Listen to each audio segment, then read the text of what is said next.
Hello, my name is Ruby Borchet, and this video is about the planning theory of communication, which was developed by Charles Berger. In this video, I will be sharing the components of the planning theory and then relate them with the idea of changing our world by changing our words. Mr. Gorbachev, tear down this wall. Do you remember the change the words in this video clip created? Words are powerful. They can make a person or destroy a person.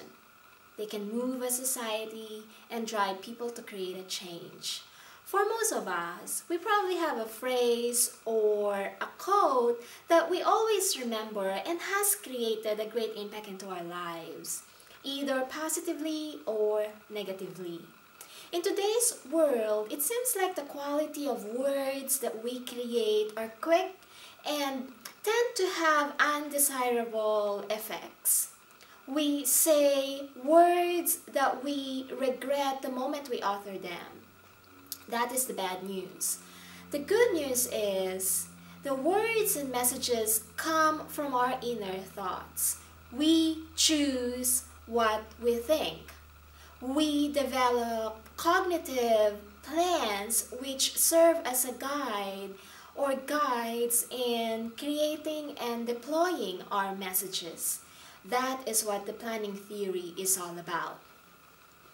The planning theory was developed by Charles Berger in response to the idea that communication is a goal-directed process. We engage in communication because we would like to achieve goals.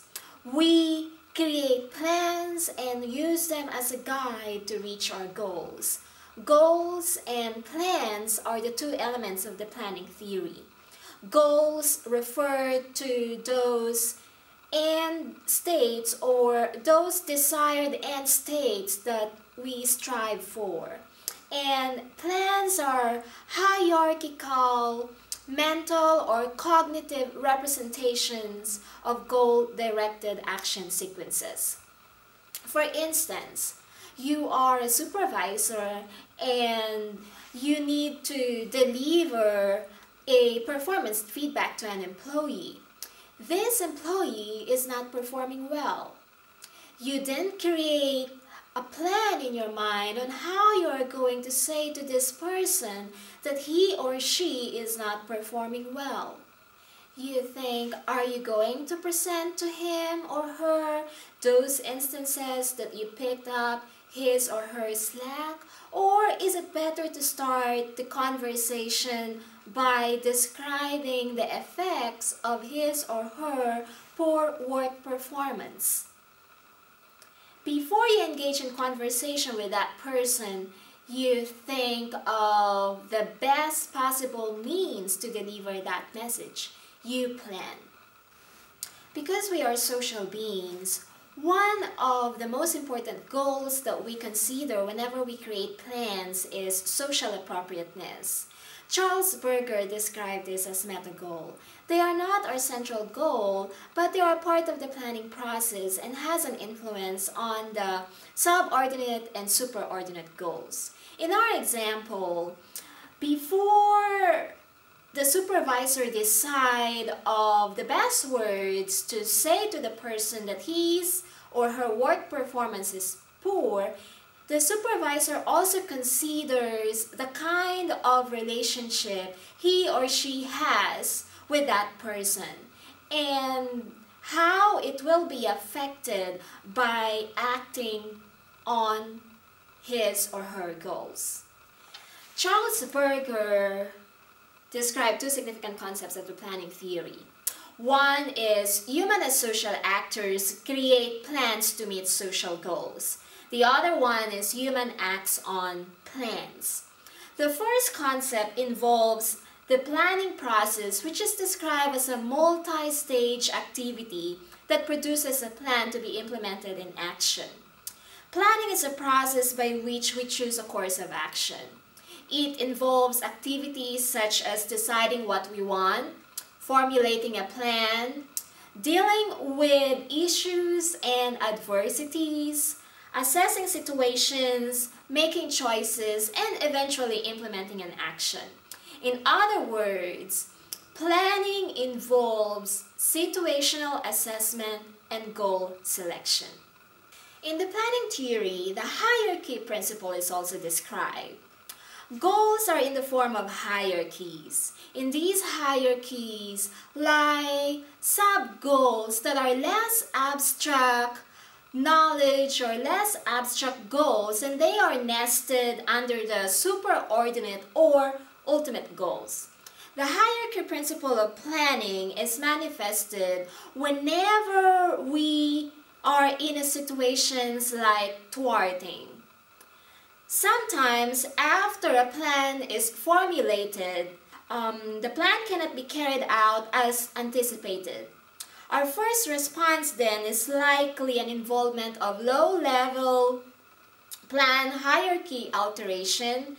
Let's say, for instance, when a comprehension failure is experienced during conversation. The tendency is to repeat what is just being said in a manner, let's say a louder voice or a more emphasized tone. Voice intensities are considered as low-level plan attributes. As thwarting continues, the tendency is to find contingent plans that are more abstract alterations, for example, a change in vocabulary or a change in sentence structure. This process is called plan adaptation. The second concept that was important in the planning theory is that human acts on the plans. This concept involves plan effectiveness, which pertains to the state or quality of successful implementation of the plan. The planning theory provides an explanation of why some individuals are better at achieving communication goals than others in social interaction. With plan effectiveness, social goals are deemed effective if they enable people to reach primary goals while satisfying the social goals. The planning theory shows the significance of going through our cognitive plans and the possibility of updating them based on the goal needs.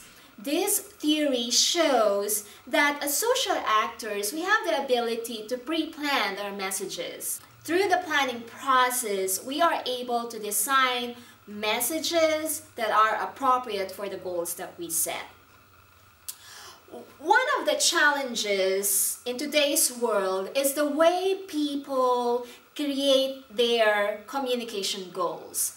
As proved in the planning theory, our cognitive plans are open to failures. And most of the time, it is difficult to either create a new plan or recreate a new plan based on the existing ones. However, the biblical view of using God's words as guide in creating our goals and purposes in life has helped and proved to be positively operative. Have you watched that video of Andrea Gardner about the power of words? Let me share it with you, as this is a good example of changing our world by changing our words.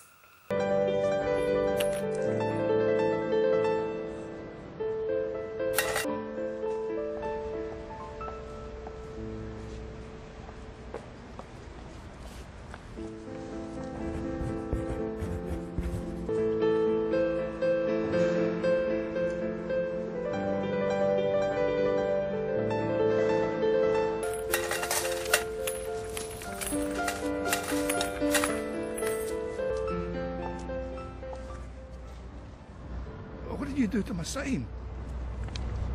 I wrote the same, but in different words.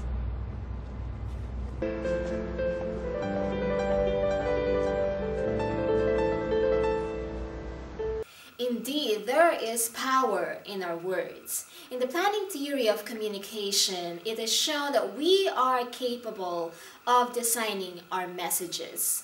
We can change the world by changing our words. Thank you for this opportunity of sharing this presentation with you, and God bless.